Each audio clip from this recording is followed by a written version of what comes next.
Imagine waking up tomorrow to find that 90% of your money is completely gone. The digital numbers in your bank account have evaporated into thin air. When you turn the kitchen faucet, it coughs a trickle of brown sludge, then blows dry air. The local grocery stores have been stripped to the bone. The police aren't answering the phone, and the temperature inside your house is rapidly dropping below zero. You haven't been bombed. You haven't been invaded by a foreign army. There are no tanks in the streets. But over the next 30 days, you will be forced into a brutal, primitive fight for your life in your own neighborhood. This is the 2027 cyber war, and this is exactly how it happens. You are sitting at a dining room table in your suburban house in Minneapolis, playing a board game with your two kids. Outside, it's -4 degrees and a heavy snow is falling. But inside, your central heating is humming. You have a full fridge, a blazing Wi-Fi router, and a false sense of absolute security. 1,000 miles away, in a fortified bunker in Maryland, US Cyber Command is monitoring the nation's digital borders. Normal traffic, normal night. At exactly 8:15 p.m., a dormant, state-sponsored virus hidden deep inside the SCADA systems of North America's power grid wakes up. SCADA systems are the digital brains that control industrial hardware. The virus doesn't trigger air raid sirens, it simply tells the nation's massive, multi-ton power transformers to spin a fraction of a millimeter out of sync. 12 seconds later, the intense friction melts their heavy copper cores from the inside out. They don't just shut down, they physically destroy themselves. In your living room, the heater dies. The lights snap off. Your house goes pitch black. You sit in the silence, listening to the wind against the glass. You assume it's just a winter storm, a branch on a power line. You don't know that 130 million other people just lost power at the exact same second. You don't know that it will take years to manufacture and replace those melted transformers. And you don't know that your fight for survival has just begun. For the first 24 hours, human psychology protects you. We are conditioned to wait for the authorities to fix things. You put extra sweaters on your kids, light some candles, and look out the window at the falling snow, waiting for the power company. But out in the cold, the infrastructure is dying. Cell phone towers are running on temporary diesel backup generators. By day 3, those generators cough and run dry. The entire cellular network completely collapses. You are now entirely cut off from the human race. No 911, no internet, no news. Modern society operates on a strict 72-hour buffer. We rely on just-in-time logistics. Cities only hold 3 days of food. City water towers rely on massive electrical pumps. Without electricity, the pumps stop. Gravity drains the remaining water in the pipes, and then nothing. The temperature inside your house plummets to 38 degrees. You look out the window at the snow. It's no longer just weather. It is an occupying force. The cold has been weaponized, and reality finally hits you. No one is coming. You realize you have to go out there, but you can't just walk out in jeans and a jacket. Just like a diver preparing for the deep ocean, you have to improvise survival gear. You put on 3 layers of clothes. You wrap plastic grocery bags over your socks before putting on your boots, wrapping the seams with silver duct tape to keep the lethal moisture out. You fashion a mask out of a thick scarf and ski goggles to protect your eyes from the biting wind. You leave your kids bundled under a mountain of blankets and step out into the knee-deep snow. You walk 2 miles toward the local supermarket. The city looks like a graveyard. Cars sit abandoned in the middle of intersections. When you push through the heavy glass doors of the grocery store, it is pitch black inside. The silence is terrifying, broken only by the crunch of glass under your boots and the frantic, chaotic crossing of flashlight beams from a dozen other desperate people. The shelves have already been stripped bare by panicking crowds. You manage to scavenge a crushed box of saltine crackers, a jar of peanut butter, and 2 dusty bottles of water from under a collapsed display. You walk up to the checkout line and run into the second, most devastating phase of the cyber weapon, the death of money. The exhausted cashier doesn't look at you. He has a baseball bat resting on the counter. He just points to a piece of cardboard taped to the dead digital card reader. It says, "Cash only, exact change." This is the moment you realize how fragile your life is. 90% of your wealth isn't real. It's just data on a server. Without the internet, digital payment networks are dead. Society has instantly, violently reverted to cash. You check your wallet. You have a $10 bill and 4 ones. $14. That is your entire net worth in the new world. The cash supply in circulation dries up in less than 48 hours. The local store won't get a new delivery because the massive automated distribution hubs in Ohio are electronically locked and completely frozen. $14 isn't enough. To feed your kids, you pull your $800 gold wedding ring off your numb finger and trade it to a stranger in the parking lot for 2 bags of rice and a half-gallon of kerosene. You return home exhausted. The house feels like a meat locker. And then you hear a sharp,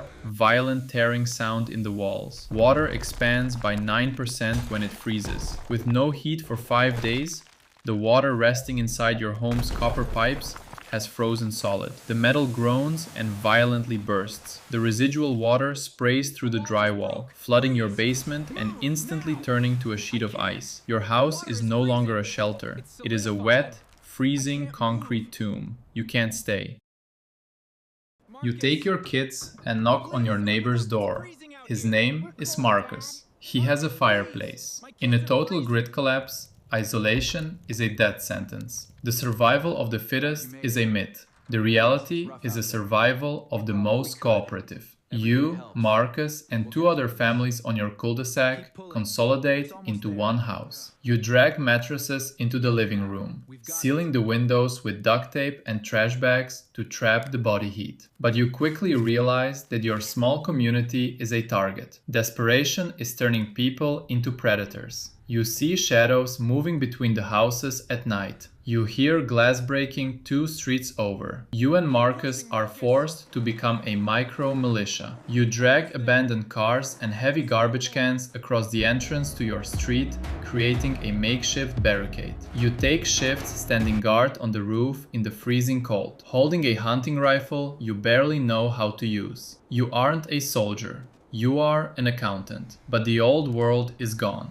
Meanwhile, the federal government shifts its strategy from fixing the grid to raw survival. The military mobilizes to distribute food, but the military relies entirely on civilian infrastructure.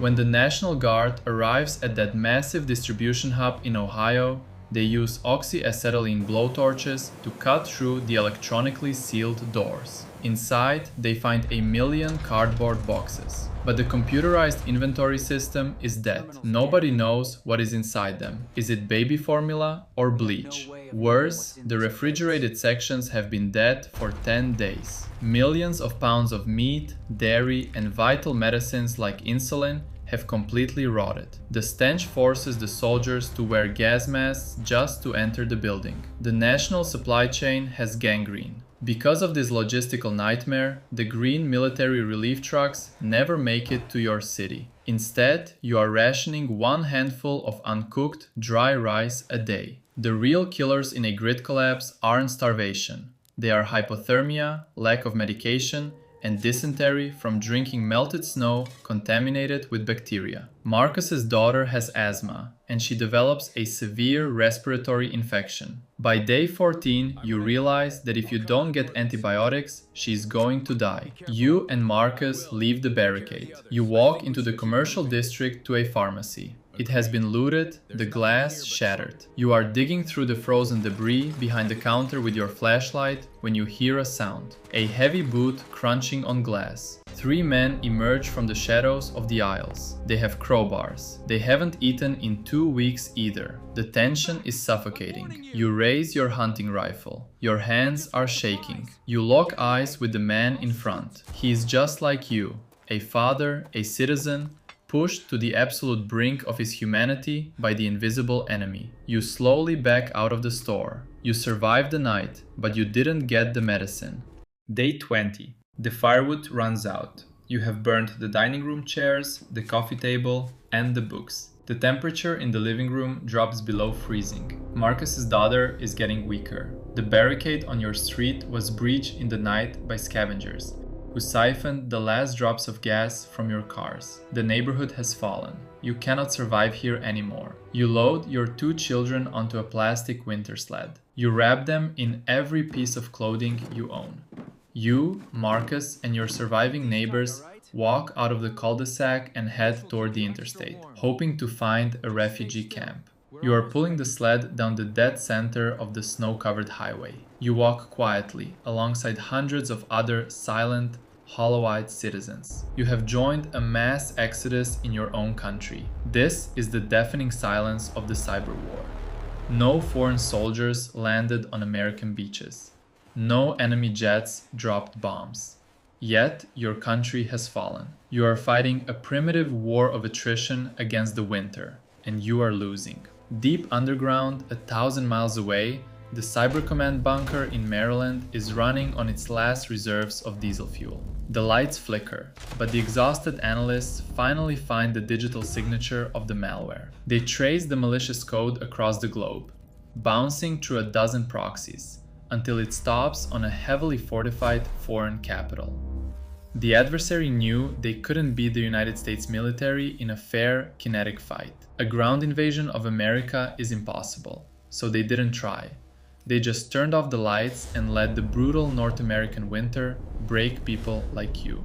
The President of the United States is now faced with the most horrifying geopolitical decision in human history. Do they respond with a conventional military strike? A nuclear weapon in retaliation for a computer virus? Or do they launch a massive counter-cyber attack, plunging the enemy's country into the exact same dark, freezing Stone Age? If they retaliate in cyberspace, it crosses the Rubicon. It sets a terrifying new precedent for mutually assured digital destruction. The entire global economy could vanish overnight, throwing the entire planet back into the 18th century. The generals argue the fate of the modern world in their warm, diesel-powered bunkers.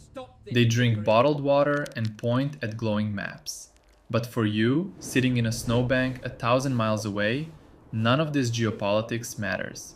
Your vision is blurry. Your fingers are black with frostbite. You are frantically rubbing your children's hands together, blowing your warm breath onto their freezing skin. You don't care about cyber warfare doctrine. You don't care about the global economy. You just need a fire. You just need the sun to come up. 1 month to the day since the grid went dark. In Maryland, Cyber Command drafts final, desperate plans for a retaliatory strike that might plunge the rest of the world into darkness right alongside you. In Ohio, the military abandons the rotting distribution center. The national supply chain is officially severed, deemed completely unrecoverable until the spring thaw. And on a frozen, abandoned highway outside Minneapolis, you are huddled around a burning trash can with a dozen other starving strangers. The flames cast long, eerie shadows across the snow. You hold your children tight to your chest to share your body heat.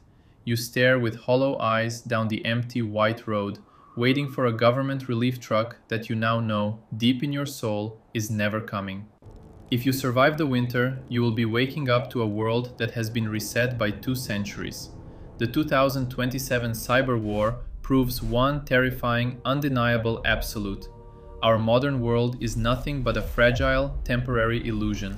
We are completely dependent on a complex web of technology we cannot see, cannot touch, and cannot protect. And it only takes one flipped switch to send you right back to the dark.